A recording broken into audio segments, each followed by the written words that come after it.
Welcome to the Reading Revolution, powered by bookvending.com. I'm your host, Josh Gregory.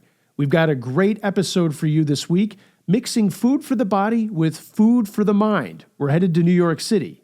The Reading Revolution starts now. Are you ready to embark on an adventure through the world of words? Join us on the Reading Revolution, and let's explore the exciting world of literacy together. Theresa, how are you? Welcome to the Reading Revolution. Thanks so much for taking time to join us today. I am great. Thank you for having me. I'm so excited to do this. And so are we. So are we.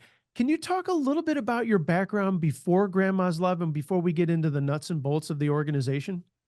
Sure. I'm a mom of three daughters, all grown with families of their own. I have five grandchildren.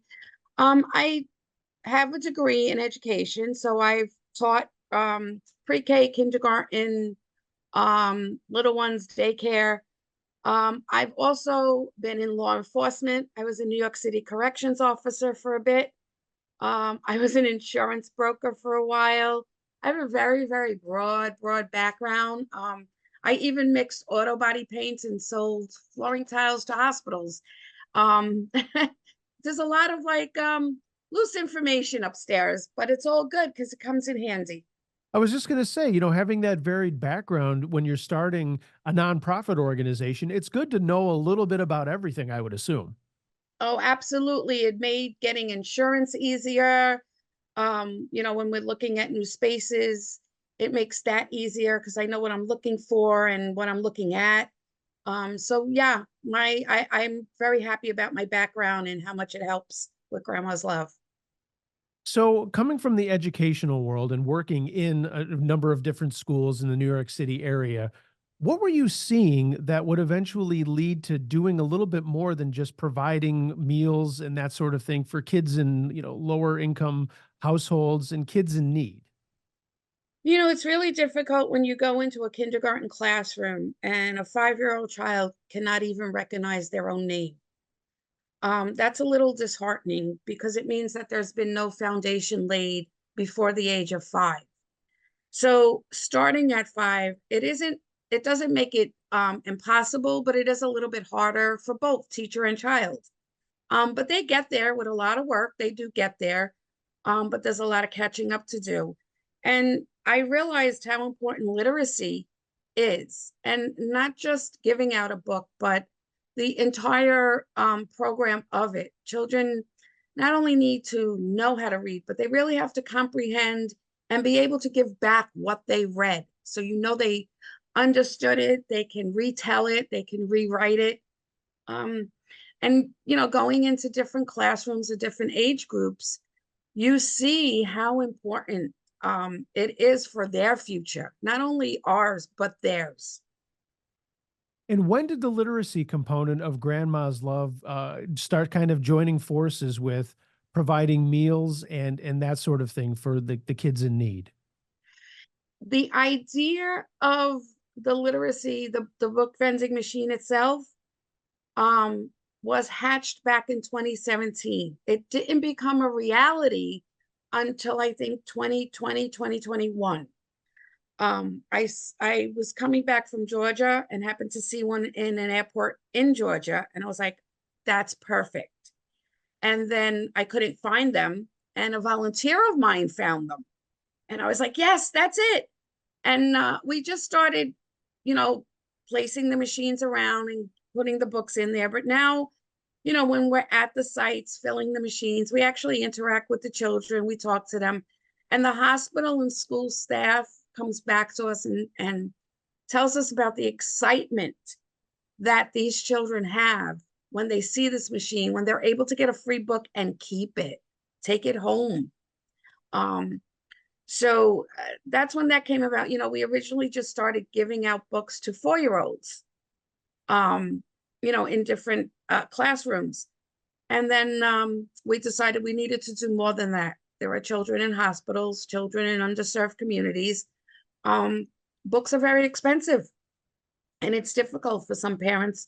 You decide food, books. So we complement the both. We feed you your body and we feed your mind. And I love that. I love that. That just the way to be able to say that is, yes, your body needs nourishment, but your brain Mhm. does just as much. and you're Exactly. doing great work with there. So take me back. This machine and how much we wanted literacy to be a big component of ours. Um, they sent me to Brooklyn Law School, and I approached the school, the professor in charge. I explained what I wanted. We sat down, had a conversation, and they actually helped me write my 501(c)(3) for both food and literacy. And then I wrote my bylaws, and it all got hatched.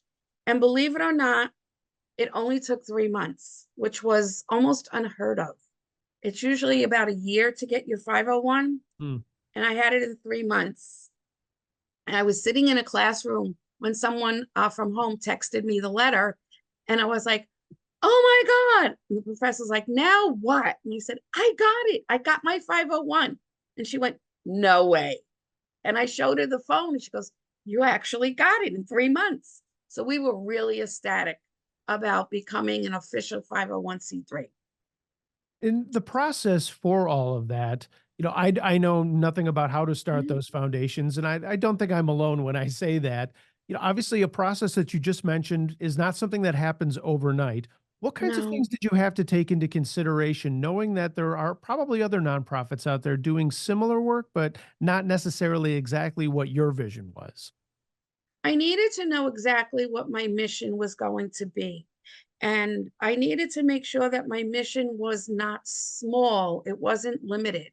With their help, we wrote it very broad, and we wrote it for the 5 boroughs of New York City. We've actually gone a little bit beyond the 5 boroughs. We're now into Long Island, which is like the Queens Long Island border. So we're teetering on both, Nassau and New York City. So you need to know what you want to do, how you want to do it, who's going to help you do it, and where's the money going to come from. And you know, I wasn't prepared for any of that. Actually, I figured I have a whole year. We'll just write it. We want to give food to, kids in need. We want to give out books throughout New York City. We have a whole year to actually figure it out. Well, we didn't.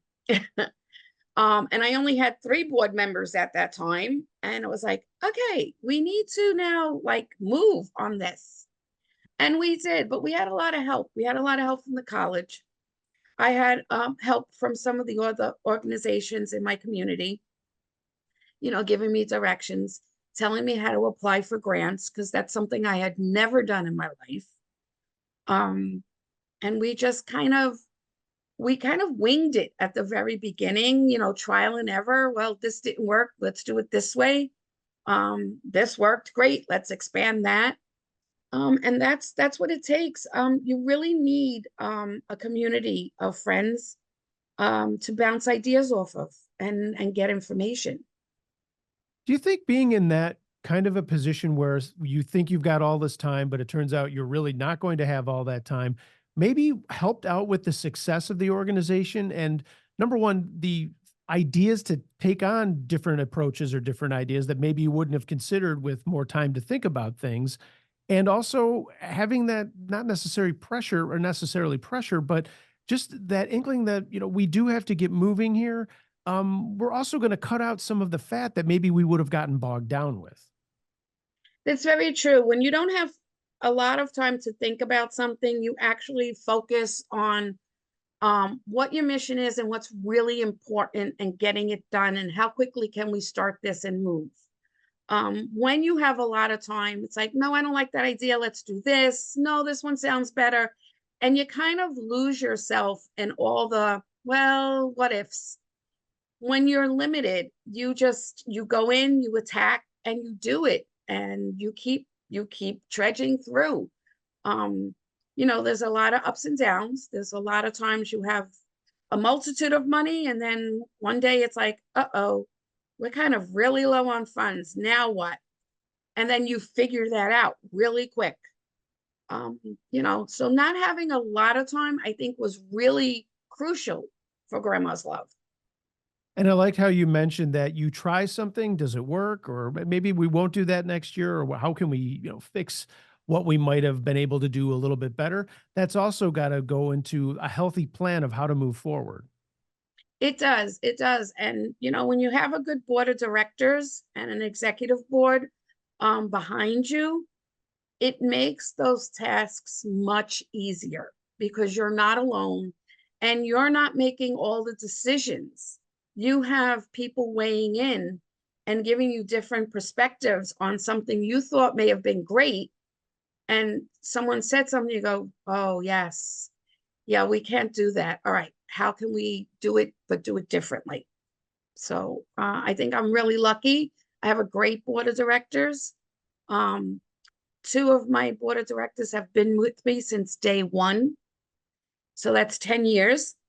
It's phenomenal. It's really great. I'm glad you bring that up because I wanted to talk a little bit about how the organization is made up of and the types of folks that are serving on your board. If you could talk a little bit about the experience that they're bringing in from their backgrounds and how all that comes together to make a successful team. Well, our board is very eclectic. We have an accountant, we have a corporate attorney, we have a businesswoman who's a coach. Um, let's see, we have a stay-at-home mom grandma um, who's been with me since day one. We have a real estate, an insurance person who is actually part of another foundation who helps Grandma's Love. We have a printer. We have an estate attorney. So we have quite a few, and we have a cardiac thoracic PA on our board. And all of those things together help with the food, the nutrition, the fundraisers, um, and different experiences that we can provide for children.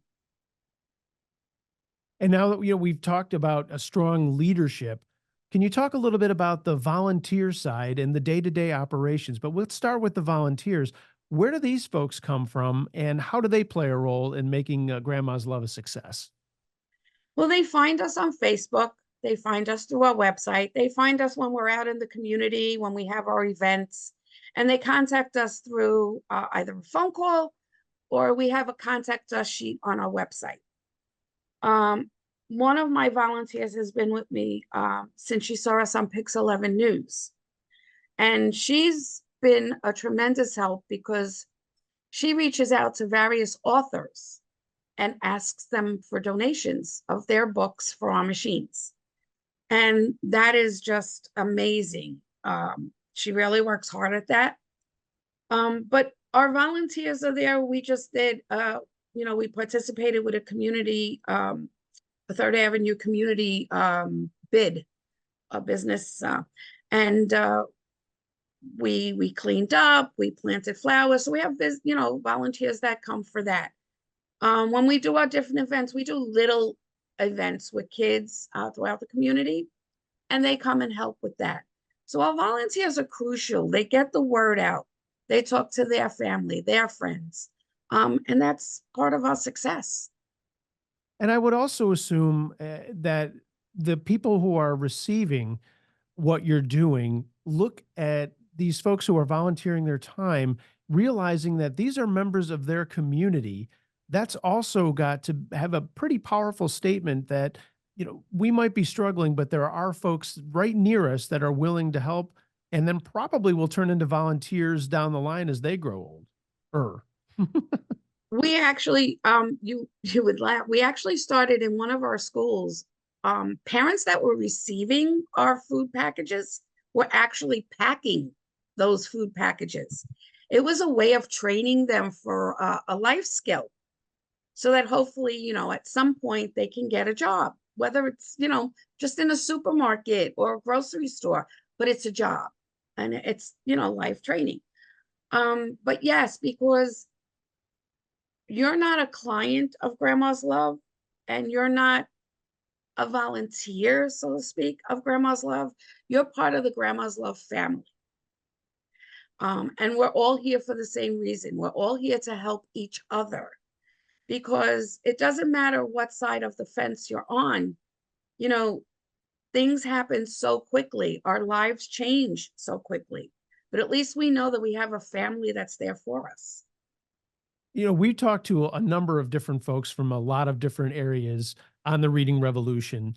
And one thing that is pointed out by the educational folks that we have on is that literacy does play a role in the future years of folks who are either literate or illiterate.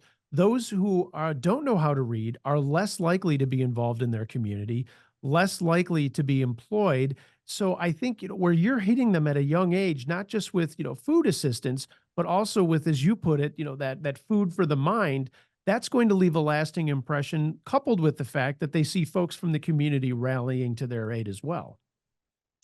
What's really nice is that our community, our families are made up of different cultures and different languages.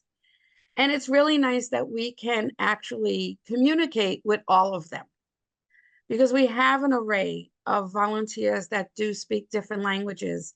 And somehow or another, I mean, I only speak Spanish and English, but somehow or another, those conversations go across the board.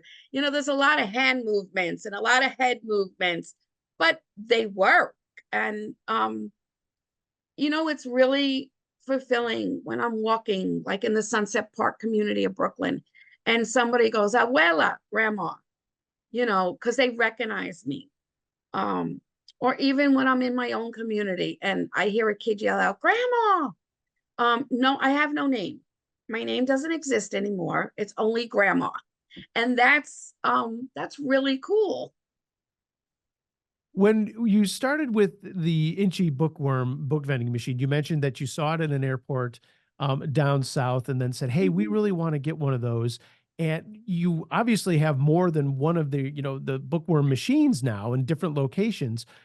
When you saw that, what was really the goal that you were thinking about? Okay, we've been giving books away, but now we want to incorporate this book vending machine. What was the vision with that, and how did that start? Was it just, were you thinking it's going to be in one location, or were you thinking we need 10 of these things?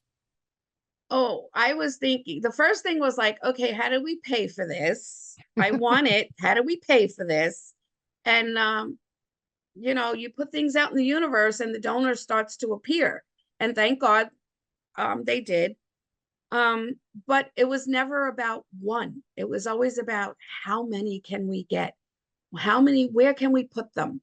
And I actually didn't think about schools at first. My original thought was hospitals because kids go to visits and they're on a phone, they're on a tablet.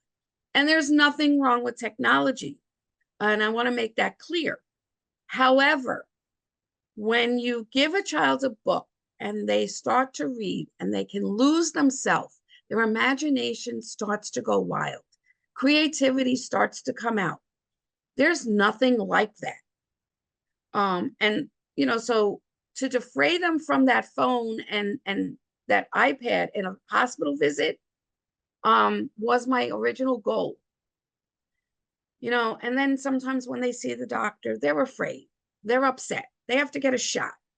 That gold token it's like the carrot. It's like, but don't you want to visit the machine? Look, we can go pick a book. It's yours to keep. And yes, it's an enticement, but think about every time that child has to go to the doctor and that child knows that they're going to get a new book. And it's free. They take it home, they keep it, it's theirs. The response from the hospitals has been amazing, absolutely amazing. So we're pushing. We have only 2 in schools, 2 underserved communities, but we have 7 in hospitals. And to my knowledge, we are the only nonprofit in New York City that is placing book vending machines in New York City hospitals. One of our hospitals wants to actually promote it to be in every New York City health and hospital there is. So we'll be looking for a lot of donors. What was that like when you first approached a hospital? Were they 100% open to it, or did it take a little convincing to actually see how the program was going to work? They were actually excited because it was something new for their kids. And it was, our reveal was really great. Staff was there, news was there. It was wonderful, but the reaction of the kids was the best part. Putting that gold coin in and choosing their own book. Nobody said, "Here, this is yours." It's like, which one would you like? You know, that makes a big difference in children. When children have ownership of things, it means much more to them than if someone just handed them something. So, And really, traditionally, when we think about doctors, it's the lollipop or it's whatever they're walking away with. You're no, kind of totally no. transitioning away from that, giving something that is sustainable and is going to last, not only with the book that they have that will always remind them of that, but the mentality of, boy, reading is way much better than a sucker or something that's going to be gone in 15 minutes. We put a machine in Staten Island University Hospital, the Florina Cancer Unit. It's now been moved to the new building that they built. So it's completely pediatric floor now. Um, the response from the hospital was there had to be 25 people at that unveiling, along with the newspaper, the TV station, because they were so excited about this machine. The doctors are really, they're much happier. They love this idea. No, we think it's fantastic too. And again, it's the majority of our machines, I would say, obviously, is school with the PBIS programs and that kind of thing. But to have that vision of there's a whole other sector of kids Mhm. who, if they're especially in their hospital stay, they need to be doing something that stimulates their brain instead of just watching a movie or having something told to them. Right. And we put journals. We've begun to put journals in a lot of our machines because we realize that there are older kids who may want to track their experience, but we actually are putting them in there with the hopes that parents will take one and journal, like journal their um, trip through, sadly, their child's cancer, life and all of the ups and downs. But it's a memory um, that with this machine can be a happy memory at times, because they'll be able to write the good times and all of the positive experiences and keep that. Hopefully that child can take that memo and do some philanthropic work with it going forward as they get older. And I love how you bring up the idea of the family where I might have mentioned just the patient, but the book really does also offer a family activity during a hospital stay or a hospital visit, whatever it might be. It's not just handing off a book to a child. It's the idea that there's going to be reading with the parents and it's going to be an activity that they're going to share together. And that just solidifies the importance of literacy when it becomes a family affair and not just I'm going to be reading books on my own. Correct. And a lot of our books are dual language. We may have English, Spanish books or Asian, Chinese, English books. Various different cultures and languages are displayed in our machine. We try to represent as many different,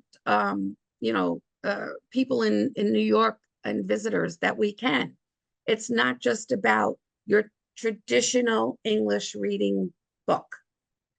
So a lot of people are representative, and that makes families feel good. It also allows them to go home and read to their child because if a Hispanic mom cannot read English, she now has a book that she can read in Spanish and a child can read it in English. So they're going to teach each other. So these machines have created so much more than just a coin and a book. When you brought that up, with again the whole idea of it being, this family affair and having to get these different kinds of books. Where are you getting the books, and how has that part of the program been so successful and something that's sustainable when you are not just throwing any old book that you might get as a donation? Well, first of all, only brand new books go in all our machines. That's an absolute must. Okay. We do take used books, we do give them out freely in communities, but the machines only have new books. So we try to find donors that will help us defray the cost of those books. And we have a few.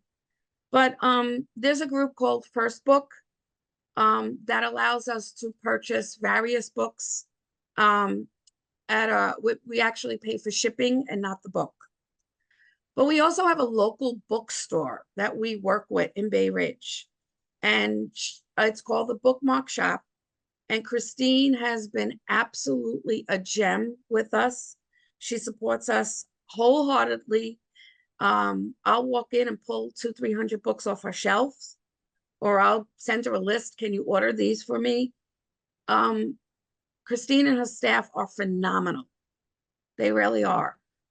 We have schools that sometimes will do a book drive and donate some new books, especially if they're doing like a book fair. You may get a few kids or a few parents to buy some books and donate them back to us. And that's what we do. We hold book drives in our local bookstore. So we kind of really like beg a lot. Please, we need new books. Help support us. But so far, thank God, we've been able to do our best with our 9 machines. And it's amazing what you can accomplish by just asking. We recently had a young man from Southern California who wanted to bring a book vending machine to his former middle school and elementary school. And, he found the power of just looking for help and asking. You'd be surprised at how many folks will get behind a cause like this because it is just right and it just fits for every community, no matter where you are. It does. And there are things that people do not think of that actually was brought to our attention. And that was donating machines to organizations in memory of. 2 of our machines are in memory of 2 young ladies that passed away from childhood cancer, and they're in 2 different locations. Another community member, Bay Ridge is very diverse. Oh, I'm sorry, I lost you. So, Okay, sorry, I touched my computer. no, you're okay. I still have you. You're still here. Okay. Bay Ridge is very diverse, but the basis of Bay Ridge is a Catholic religion. So during the Easter season, there's 40 days of Lent. It's 40 days of giving of yourself, basically. So one of our members did a 40-day challenge. She raised enough money to purchase a machine, fill it with books. It hasn't gone out yet. We're in conversations with NYU Hassenfeld's Children's Hospital in the city. On the machine is a book that opens up and a butterfly comes out of it. And along the pages of the book on the bottom, it says in memory of and a person's name. And that'll be the wrapping on this new machine. So there's a lot of ways that this machine is also a legacy to one person, to many people. So there's a lot of ways to be able to reach out, get funding for the machine, get funding for the books. And I have to tell you that whenever we get funding for books from someone, inside that book is a label that says, this is a gift for you from Grandma's love and or in memory of. And that's what we give. So every child will know where that book came from. And they'll never forget us. And hopefully they'll look us up in the future and they'll want to give back in one way or another. It's about creating young philanthropic adults. And at the risk of turning this into a commercial, which I don't want to do, but I will mention because you talked about, the customization of the machines, the way that they can be wrapped. The world is your oyster when you have an Inchy Bookworm machine. Did that play a role in, the ease of use and the way that you were able to get the machines into the different hospitals and different neighborhoods that you're working with? It does, because although we usually have one standard wrapping that reflects us, we do send, have customized various wrappings that we use. And it does, because like we put one in the Children's Cancer Hospital in Long Island, Cohen's Children's Hospital, and it is in memory of a child. And when parents go there, they know that this machine is not there to sell grandmas. It's not there to publicize grandmas.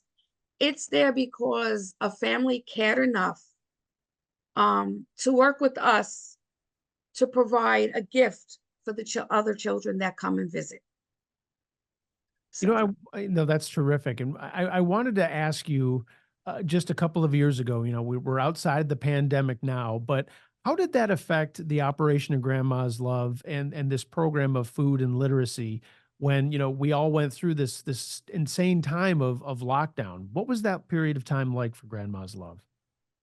that actually put us on the map, believe it or not. We teamed up with another organization in our community, and we were giving out over 600 bags a month Mm. to families all over the place in need. We did college students, which we normally don't do, but we did college students. We did, a lot of our families, of course, they were locked in. A lot of our families were sick. We did a door drop. But in every single bag that went to a household with children, there was a book or two in that bag. We still continued. I mean, at one point, we even gave out comic books because we got such a huge donation from someone of comic books. We just started putting comic books because reading is reading. And when you're locked in at home, and these kids weren't really spending the time on the computer they should have, at least they had something to entertain them, but they were actually learning while they were doing, being entertained. It's So, interesting that, that's something that could have been, detrimental to a number of other organizations. Grandma's Love was able to kind of really step up and take, even more leadership in the community to yes. really not only continue the program, but to show everyone that you're not going anywhere anytime soon. No, we're not. We're here for the duration. Grandma's Love, I'm here to leave a legacy behind, a legacy of loving children, um, the importance of literacy, and the importance of helping others that are in need. Your next door neighbor may be hungry, even though they live in this big, beautiful house that they never purchased. It was given to them, it was handed down. But you think that everything is great, but inside those doors, they're struggling. So I want to keep that awareness going, way beyond me. We talk about, leaving this legacy and these, ways that people can donate. Do you have large, kind of like, what's the way I want to word this? I don't want to say capstone because that's not the word that I'm trying to think of. We will edit this portion out, please, while I stumble through what I'm trying to say here. Um, but do you have annual events or anything like that that are kind of like key things that happen every year? We do. We actually have what we call a radio bingo. It's actually bingo to music, and the DJ comes in, and um, our guests have a blast. But we have raffle baskets, and so we do get funding through that fundraiser. And like I said, we do a lot of little things geared directly toward children. And although they don't bring in a lot of money at one time, when you add them up throughout the year, it's a substantial amount. But we do have those donors that really believe in us and will continually donate throughout the year, whether we do something or not. So with Grandma's Love primarily focused on New York City, now you mentioned kind of branching out a little bit out into Long Island. Do you see that sort of growth continuing, or are you more comfortable kind of staying in, the neighborhoods that you're in right now? As far as the food program goes, yes, we are very comfortable in the neighborhoods we're in. Although there are a few more within New York City that we really should be in, but that comes with funding. The more funding we get, the more we can add, because our food program runs through the school system. Guidance counselors, administrators will call us, send us a list of names, and they've got the family's blessing that they will accept food. So we do that. We want to do more schools. We want to be in many more schools in underserved communities. When you leave New York City, it becomes a little harder because the laws are different. A new 501 needs to be written, and we may not fit into their communities because there's so much other help there. So we want to focus our food in the New York City area, absolutely. As far as our book vending machines, I don't have a problem with expanding that beyond New York City, because I think it's such a beautiful thing. And I think that many other hospitals will benefit from it. And, you know, we have one in mind. We recently lost a family member of a board member who was an educator. So I'm hoping that within the next year, we can possibly raise the funds to provide a machine to the school that she was teaching in, so that the children would never forget her. It would be like her legacy to that community through us. I think it's So great that, you know, you mentioned that you want to leave a legacy, but it seems like in your desire to leave your legacy, you're encouraging others to do the same through the program that you've started and want to just continue on handing off, and existing generation after generation. I do, because it literacy plays a really big part in my life. I never liked to read as a kid. I would skim, you know, back in my day, we learned how to skim through the pages because reading just took too long. But I realized how much I lost because the creativity was never allowed to evolve. And then as I got older and I started reading, I'm like, wow, you know, I missed a lot.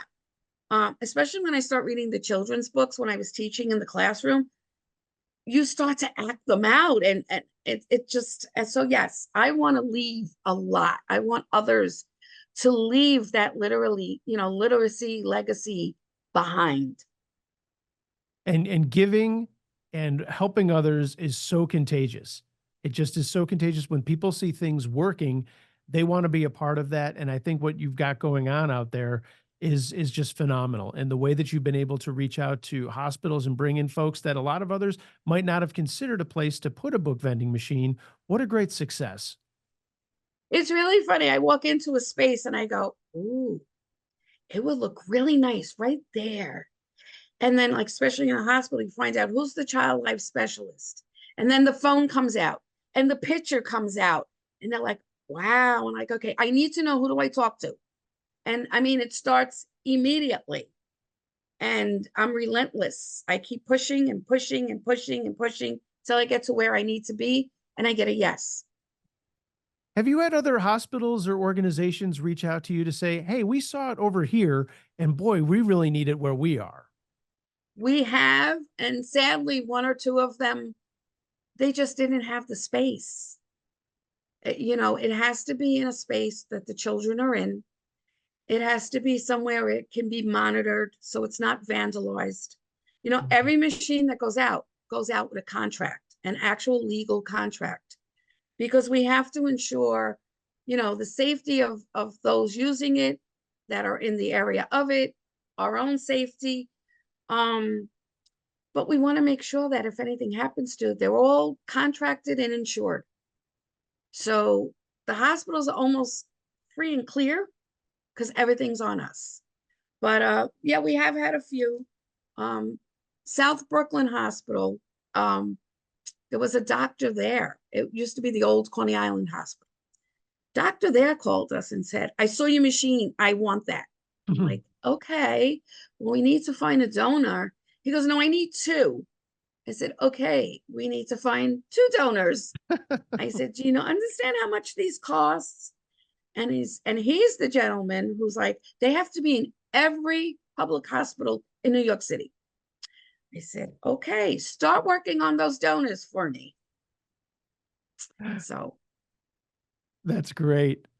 Can you talk a little bit about what's coming down the pipeline? We're getting into the summer months now, and what kinds of things that we can look to see Grandma's Love working on, and the projects. And folks listening to this that want to get involved, what can they be expecting Grandma's Love to be doing? well, there'll be a lot of little days coming up. We have a brand new website that's going to launch probably by the end of May. So our events calendar will be up there. There'll be a lot of little community things, but we gear up for school for September. We do the backpack, school backpack giveaway. And every year it's just more and more and more and more that's needed. We will begin to start planning out our Thanksgiving giveaway, believe it or not. Because every family gets a turkey or oven roasted chicken. It depends on their culture. Mm-hmm. A full bag of food and a full bag of Thanksgiving goodies. So we have to plan that out and gear up for that. And we put up on Facebook and our website somewhere between $30 and $40. It depends on the year and how strapped we know that people are, how the economy is. We'll feed a family of 4. But with a multitude of donations, it will help offset that giveaway because there are a lot of families and a lot of turkeys to buy. So we are looking, any corporations want to donate, we'd love to have food and turkeys. Food for the whole year would be great.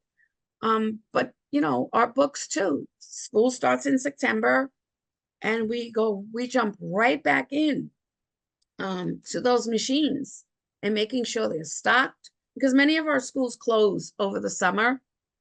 So our food program kind of slows down quite a bit because our kids aren't on site and our food bags are picked up at our schools. But they do have our phone number. If they really, really, truly are in trouble, they know they can call us. We will provide, not a problem. But we do send them off with a hefty bag in June, to at least ease some of the pain. But that's it. And it's interesting how we started talking about launching Grandma's Love and you didn't have much time. And now that you're in the swing of things, how much time is really necessary to make sure the programs are run properly? We really do need to take July and August to sit back. From January to June, we start to think about what we want to do for the new year. Mm-hmm. But then from July and August, we have to actually put the plans into motion because no matter what you're doing, you're always 30 days ahead. So you need to actually focus on collecting donations 30 days before. So there is a lot of planning that needs to get done because we've grown so much. It's not just 1 or 2 schools or 1 machine. It's 9 schools, 9 machines, and a multitude of families. So there's a lot of planning and talking to people that takes place. And what are the best ways to find you online? You mentioned a little bit of social media, but if you could, tell us where you are and how folks can reach out to you, that would be wonderful. We are on Instagram. We are on Facebook, but our website is www.grandmasloveinc.org. And those are the best ways to reach us. And if you Google us, you'll find us. Great. Theresa, thank you so much for taking a little bit of time out of your day to tell us a little bit more about Grandma's Love. It was wonderful talking to you, and hopefully we can do it again and continued I would love to. Yeah, continued success to you. It's a wonderful program. And again, we cannot thank you enough for being part of the Reading Revolution. Thank you so much. We appreciate your support. And anything we can do to help the Reading Revolution, please let us know. We'd be happy to help. Great. Thanks so much. I appreciate your time. For more information about the Reading Revolution, please visit bookvending.com.